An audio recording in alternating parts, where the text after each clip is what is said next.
Engineering Office through contractor Darcy and Anna Builders and Trading Incorporated. The project involves the construction of riverbank protection structure at Barangay Carillo, Hagonoy, Bulacan. Based on the report endorsed by the Commission on Audit, COA, it was established that no structure was constructed at the location specified in the approved bid plans.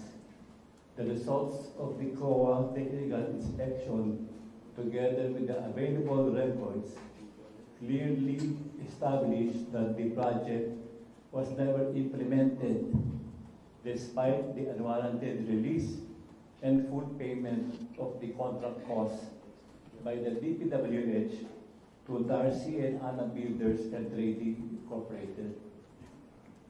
It appears that several DPWH public officials were grossly negligent, if not remiss, in the performance of the respective duties to ensure that the project was properly implemented and that government funds were lawfully and prudently disbursed. At this stage, the findings remain preliminary.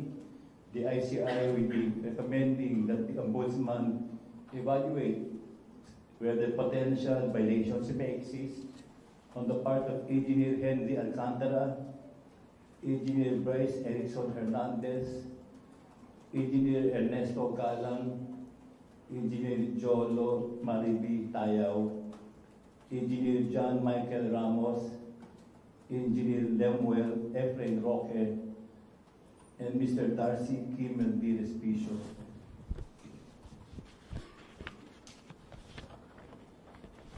Under the Anti-Graft Corrupt Practices Act, malversation and falsification provisions of the revised penal code, Presidential Decree number 1739, and the Government Procurement Reform Act.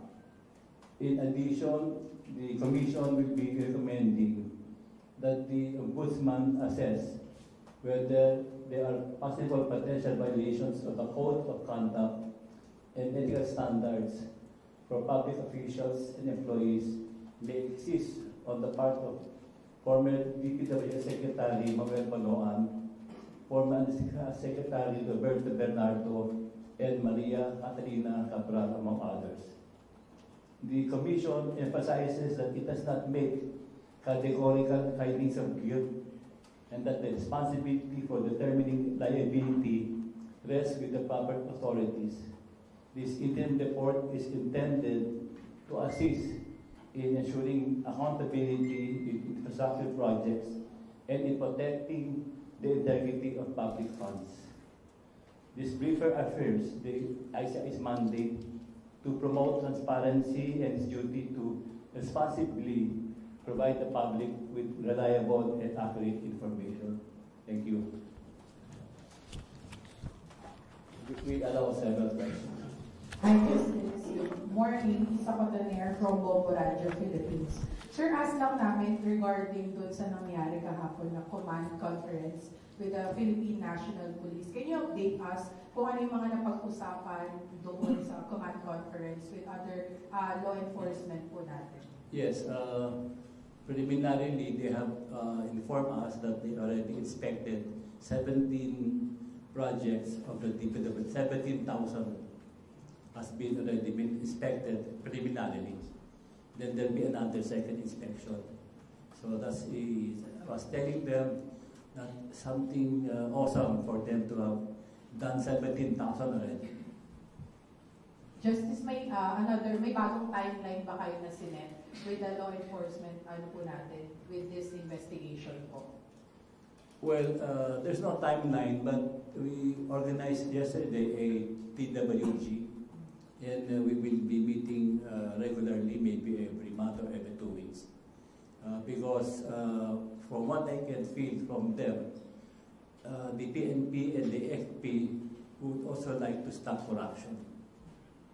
Justice, yesterday, nung pumunta po kayo sa PNP Command Conference, may pumunta po dito from MG Samidan Construction, which is part of the top 15 na isiniwalat nga po ng Pangulo. And then, he said po, yung representative nila na pinasabiladuces daw po sila ng ICI. Does this mean po ba na nagpadala po ang ICI ng sabina doon sa top 15 contractors for you to makuha po yung mga documents with regards sa flood control projects? Yes, we did. Para saan po ito and bakit? Kailan po ito? We're just gathering data. We're asking them for the contracts that they were part of. That's all. Sa 15, ilan na po yung nagpasa sa inyo? I cannot say anything about that. Pero ongoing naman po yung binigay yung date and timeline sa kanila, sir? It's ongoing, yes. Okay. We might expand that to other corporations. Lastly, sir, sa ENCO, hingan lang kayo ng comment po with regards sa sinabi ni Chavez Singson. Though, bibisitahin niyo na po yung Ilocos today, sinabi niya daw po kasi na pinipigilan daw po ng ICI ang ilan na magsalita tungkol na sa mga flood control projects. And he said na dati daw po kayong Marcos supporter. Any reaction or comment on this na sinabi po ni Chavez Singson? Sabi niya na we are transparent. We will go to every part of the country. We have the PNP for that reason. The PNP reaches all the parts of the country, from Batanes to Holo. So we are not going to target any place, but whole-wide, the whole Philippines. How about, sir, yung sinabi nila dati daw po kayong Marcos supporters, so pinipigilan niyo daw po na hindi magsalita doon sa investigation sa ICI? Yes, I was also Aquino supporter, and I was an El supporter, I was a Ramos supporter, and I was also a supporter of BBM. We come from the same school, high school. I also am a supporter of Sara Duterte. I am friends with everybody. Justice, good morning. Johnson po from ABS-CBN. Sir, are we still pushing for the live streaming of your hearings? Are you still pushing for the live streaming of your hearings? Well, we're still studying that.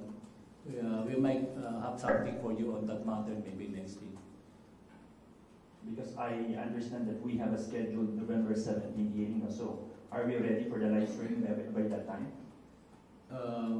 We'll be ready, but I think we might ask the person if he wants a live streaming. So it depends on the resource person. We're studying that matter because Okay. these are potential weaknesses, and if they feel harm to their, harm or threat to their safety, we might ask for that. But there's no yes or no right now on that. We're still evaluating everything. What's causing the delay for the live streaming? What's causing the delay? Evaluation. The evaluation. Yes. Sir, last na lang po. Did you monitor the speech or the presentation of the President this morning? No, I did not. So I was far, preparing for our press conference. so far, Justice, on the part of the ICI, what do we have after magwa 100 days po tayo? Aside from the referrals that you have submitted and going to submit to the Ombudsman. Well, we will be filing at least cases at least against 3 sitting or former senators, at least 3 next week.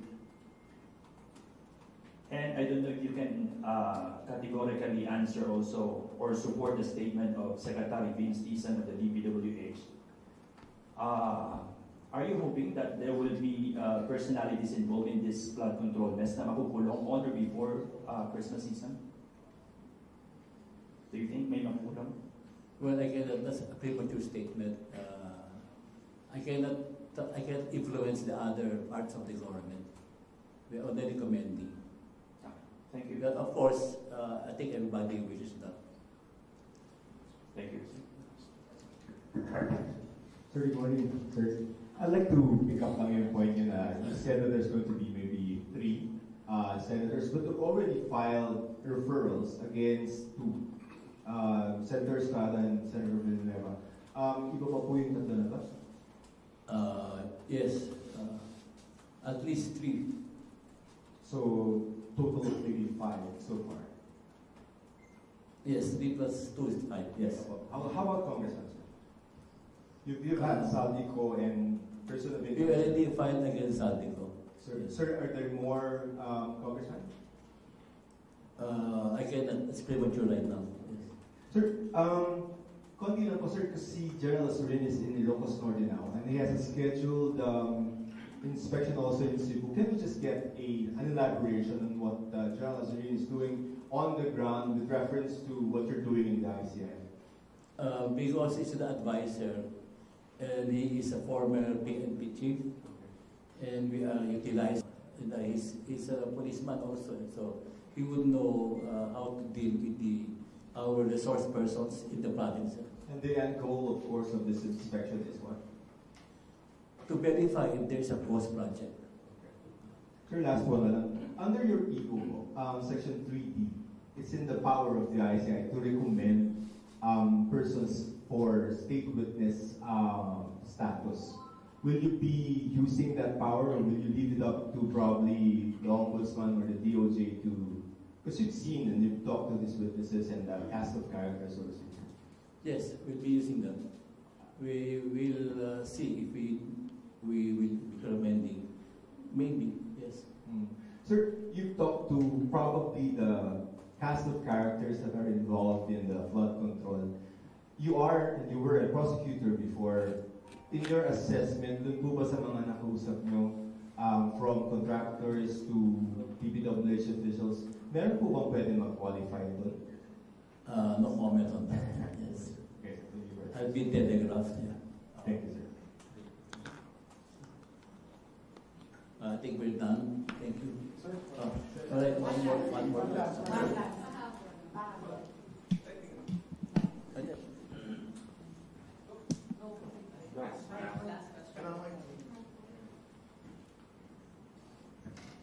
Good morning, Justice. Sir, I know hindi ka nakapag-monitor ng report kanina ni Pangulo, pero I'll just cite some question. No?